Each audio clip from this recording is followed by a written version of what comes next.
សួស្តី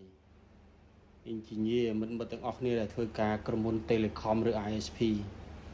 ឡូវម៉ាស៊ីនជប៉ុនបានមកដល់ហើយម៉ាស៊ីនតបខ្សែកាបអុបទិករបស់ជប៉ុន Fujikura បាទមានច្រើនគ្រឿងឥឡូវខ្ញុំសុំធ្វើបទបង្ហាញ 99S នេះទៅចេញបាទនេះទំនើបមែនតើបាទ 99S ទៅចេញឆ្នាំ2026នេះប្រហែលខែនេះនេះម៉ាស៊ីននេះធំសម្រាប់ត backbone បាទ backbone ចម្ងាយឆ្ងាយអីហ្នឹងព្រោះលោះវាតូចមែនតើហើយម៉ាស៊ីននេះវាមកជាមួយនឹងកាបិតកាត់ស៊េរីឆ្នាំ2026ដែរគឺ CT60 Cleaver CT60 ជប៉ុនសុទ្ធបាទផលិតនៅជប៉ុន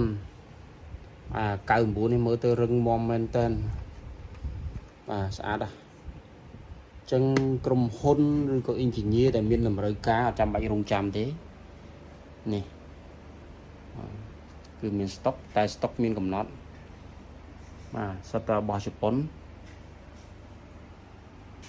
ទំនើបថ្មីអានេះ 45S អានេះទំនើបចាញ់99S តែតម្លៃវាធូរថ្លៃជាងហើយខាងលើនេះគឺ model 35S បាទ 35S អានឹងតម្លៃវាធូរជាង 45S ទៀតមានច្រើនគ្រឿងថ្មីផលិតនៅជប៉ុនបាទក្រុមហ៊ុនឬក៏ engineer contractor អីមានតម្រូវការបាទតាក់ទងមកដៃមួយខាងបកគលលុយដៃមួយខាងបកគលតំណែងអត់ចេះញញ៉ៃទេធានាមួយឆ្នាំធានាមួយឆ្នាំហើយនៅ support រហូតឲ្យតែមានបញ្ហាយកមក